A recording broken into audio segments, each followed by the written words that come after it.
Hello students. आज के lecture में जो हम देखने वाले हैं आइडियल एंड प्रैक्टिकल ओपेम्प की कैरेक्टरिस्टिक्स।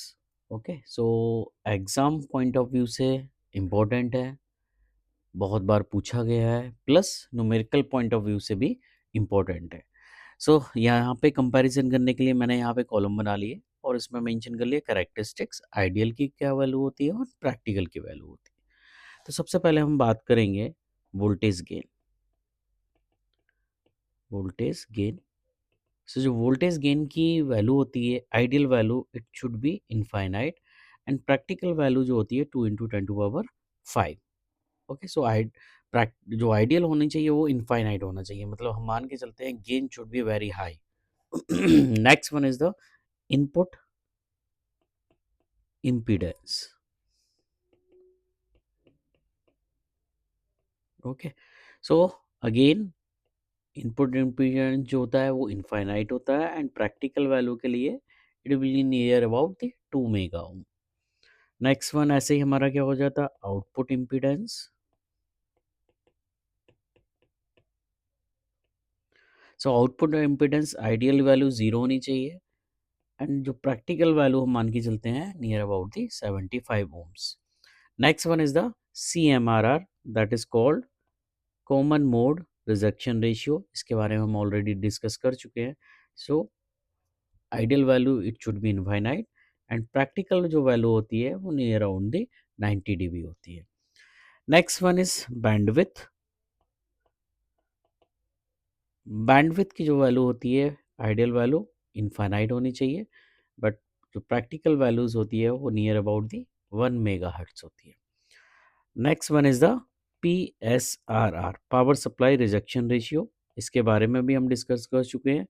आइडियल वैल्यू ये 0 होनी चाहिए और जो प्रैक्टिकल वैल्यू होती है वो नियर अबाउट दी हमारा 150 होती है।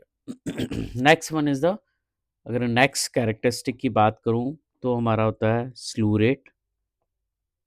इसके बारे में भी हम डिस्कस कर चुके हैं, शॉर्ट फॉर्म SR होता है। सो practical ideal value is infinite and practical value is 0.4 volt पर माइक्रोसेकेंड के आसपास। ठीक है, नेक्स्ट अगर मैं बात करूं तो और पैरामीटर्स, यहाँ पे दो पैरामीटर्स और होते हैं, ऑफसेट वोल्टेज।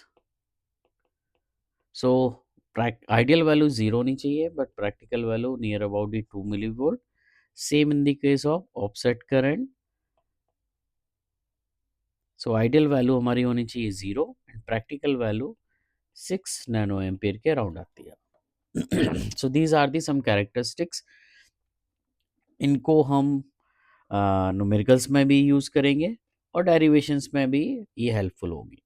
चले, यहाँ पे एक फैक्टर हमने बात की थी जो मैंने बोला कि डिस्कस कर चुके हैं। यहाँ पे स्लू रेट है, इसके बारे में हम डिस्कस कर लेते हैं। स्लू रेट जो होता है हम पहले भी डिस्कस कर चुके हैं। Slew rate equal to dV0/dt maximum, means output जो हमारा मिल रहा है that is differentiate with respect to the time, और उसकी मैक्सिमम वैल्यू हमारी जो देती है वो कहलाती है हमारी स्लू रेट।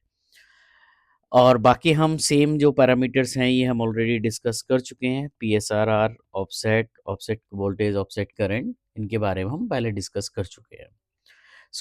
ये हमारे होते हैं मेन इंपॉर्टेंट कैरेक्टरिस्टिक्स जो न्यूमेरिकल्स में भी हेल्प करते हैं, डेरिवेशन में। एंड वेरी इंपॉर्टेंट आप लिख सकते हो कि मोस्ट ऑफ द टाइम ये एग्जाम में पूछा जाता है कि explain the ideal and practical characteristics or differentiate between the ideal op-amp and practical op-amp.